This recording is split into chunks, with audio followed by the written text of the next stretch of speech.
flooded during the rainy season, and that's why this lichen grows on the bottom of the pan. These red lichens, and you can see here, the road is barely open.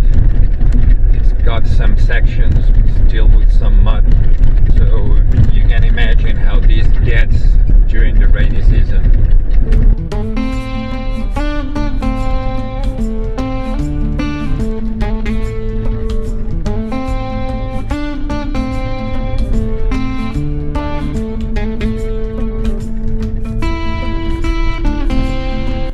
After driving on the loop on the eastern side of Deception Valley, I came back to the main road that goes to Leitahau and Pocoche, the same road that I took when I arrived to the Central Kalahari.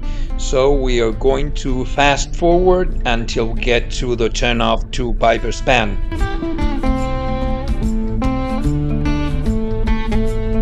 This is Leitahau campsite. It is one of those campsites with no facilities. That means you have a designated place to camp, and that's it. There's no toilets, there's nothing else. So you've got here a little place for your fire and a big place for your car, and that's it. So if you come into Leitahau, this is what you're going to find. Absolutely nothing, but right in the middle of the bush. And on that side you have some visibility. That side the bush is kind of close. But if what you're looking is to be in the bush, in a wild area and very remote, this is your place. The waterhole must be like between 5 and 10 kilometers that way. So there's nothing else. The next thing that you're going to find is Piper on that direction and the waterhole on that direction. Nothing else. Tau Lodge is probably like 30 kilometers that way. Nothing else. This is Leitahau.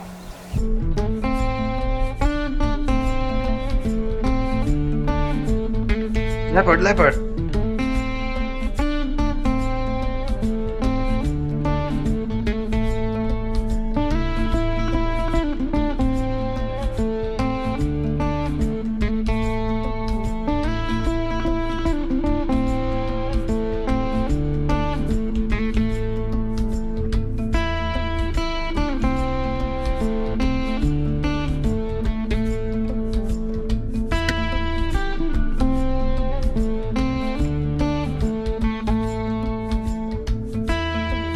Unfortunately, it was a shy leopard and it disappeared in the bush right away. This is the arrival to Piper's Pan, and I'm heading today to the waterhole. The waterhole is really good, and I'm going to be there for a while.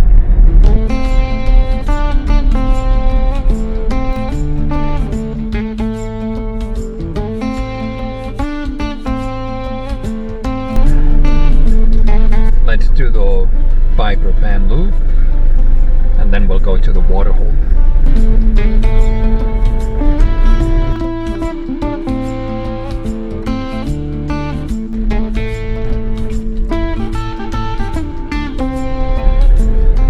Those look like holes made by elephants. I'm not sure if there are elephants here, but I've seen quite a few holes like that. Those holes the elephants dig looking for water, and they look exactly the same.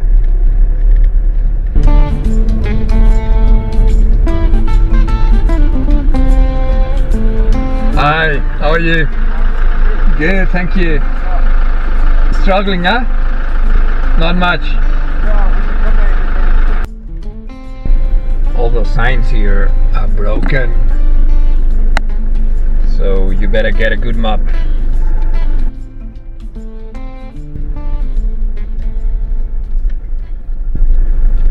Yes, this is Piper Pan's waterhole. Yeah, this has a lot more water. The water looks clean, and yeah, there's a lot of birds and a lot of game here. Only the cats Cats are gone.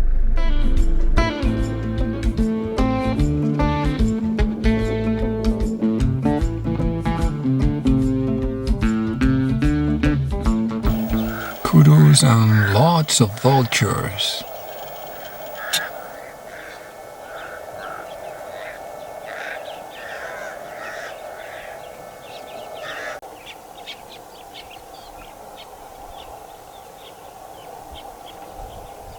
Look at that wingspan. Wow.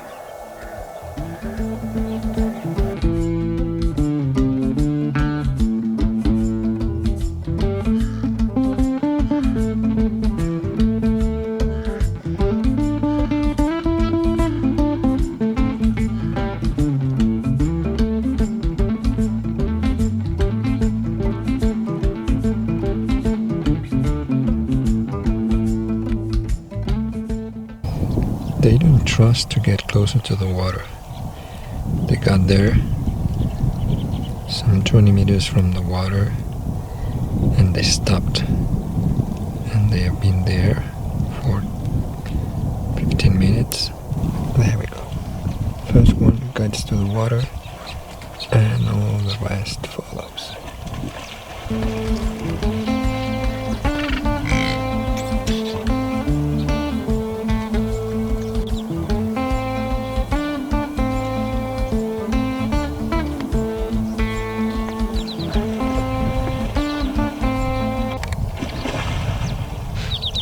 Trust anything, the minimal sound, they're all alert. Look at that.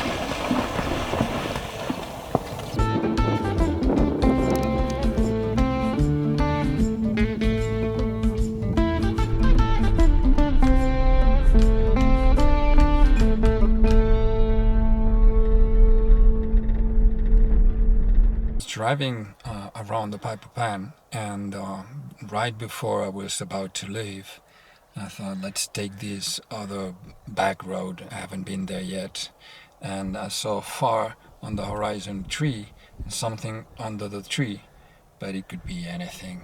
And I said, it's all right, let's drive there. And I got here and I saw this. Amazing. Look at that! Finally I found them. The lions in Piper. Oh, it's a full family with cubs, with the male, all of them. Yes, in the middle of the Kalahari, you find the tree, and when you look below, it's full of lions. It is amazing. Full family. Look at that, the cub lying on the branch, the other cub in the middle, the females, and the male is on the other side of the tree.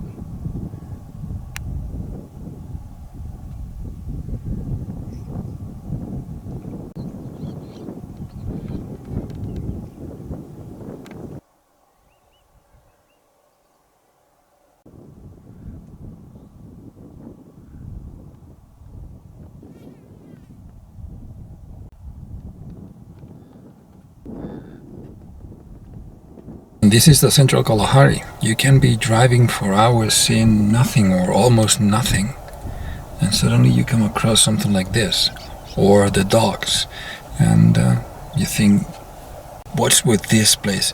Because look around, look where they are. And there are a few trees here, the tree lines is there on the horizon, but if you look around, there's nothing else. The pan is empty, there's no vegetation, there are no animals, the water is not here. This is the Central Kalahari. When you see something like this, chances are that you're gonna be alone enjoying that for as long as you want, because from here closest points are Leitahau, which is probably like 50 kilometers from here to the northeast, or Xade, which is 70 kilometers to the south, and campsites are empty, so there's nobody else around here in at least 50 or 60 kilometers around. And it is a shame because this sighting is awesome, but I could be here all day and enjoy those lions just for myself.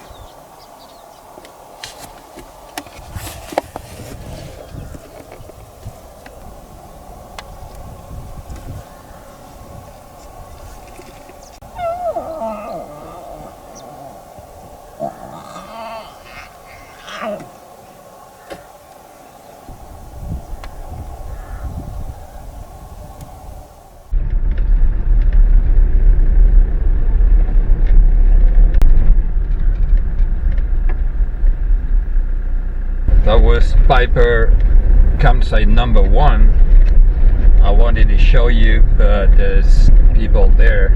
The location is really excellent. It's right in front of the pen and probably about 2 kilometers from the waterhole. And this is Piper camp number 2. Basically it is like the camp number 1, but the location of number 1, I think it's much better. And the lions also think so, because they were close to camp number 1 too. Bye bye Piper Pan. For me, probably the best place in Central Kalahari Game Reserve, and that's just a personal experience. But I've been here twice and both times were awesome. That's something scary. A burned car here in the middle of the park. Who knows what happened to them?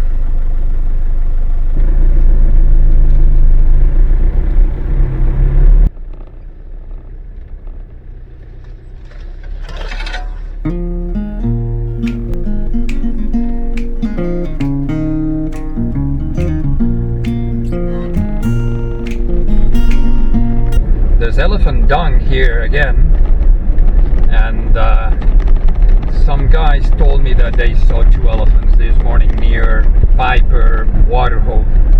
So yeah, it looks very unlikely, but there are elephants here. I don't know how they do with the water, because the water here is very scarce, but yeah, they have to manage somehow.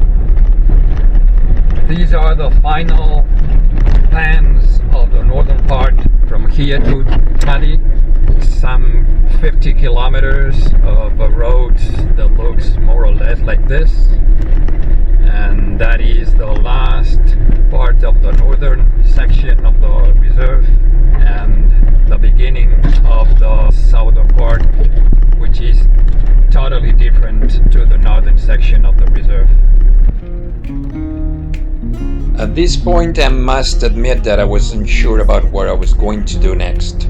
My first idea was to drive to Xade Gate and leave to the western side and go around the southern part of the reserve and enter Xade through the south gate. Because I was previously on the road from Xade to Xade, and it was hell. At that time I was renting a car which obviously was not ready for that kind of road, and I was getting stuck in sand all the time. It was really bad because the sand is very soft and the middle mount was very high, and I was dragging the bottom of the car through the sand, getting stuck every 500 meters, using the shovel, looking for animals. It was a nightmare, and I swore at that time that I would never go back to that road again. But I was here, and sometimes you have to face your fears, and that road was one of my deepest fears, driving alone. So I wasn't sure about what to do, and all the way to Xade I was thinking whether I should take the south road or leave the reserve right there. You can tell that not many cars use this road because you cannot see the wheel tracks of the previous vehicle that used it. It's all raised by animal tracks, so I don't know how long since the last time somebody drove here. road is like this all the time. It is sandy with some part of overgrown grass and very, very narrow with branches and thorns scratching the sides of the truck continuously.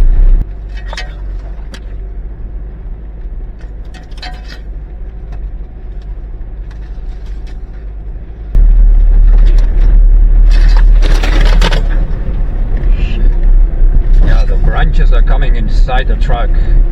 It is very narrow. Well, this is the first of the pans of the south. And I'm glad to see a pan. At least it's open, hard-packed road.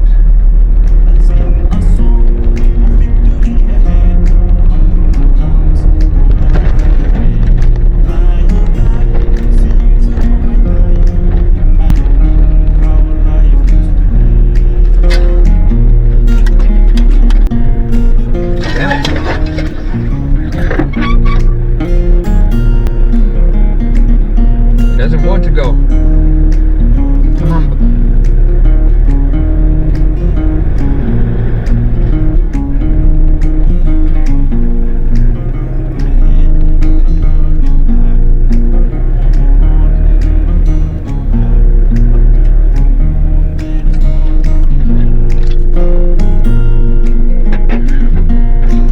Beautiful.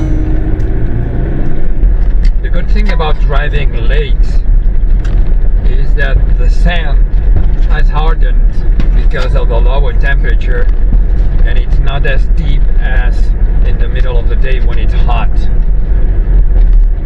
For me, and I don't say this works for everyone, for me, momentum is the key. Driving like 30-35 kilometers an hour, it's a speed that for me works fine.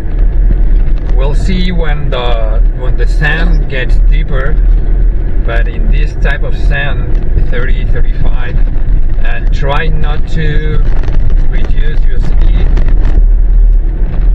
Faster than that, it's dangerous because the thicket's so close to the road that if any animal crosses in front of you, you don't have room enough to stop.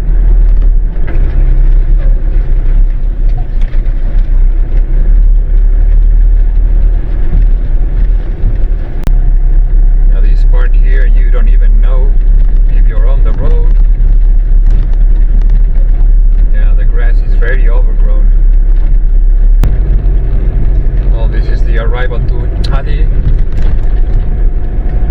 and I'm glad I made it here because the grass is taller and taller.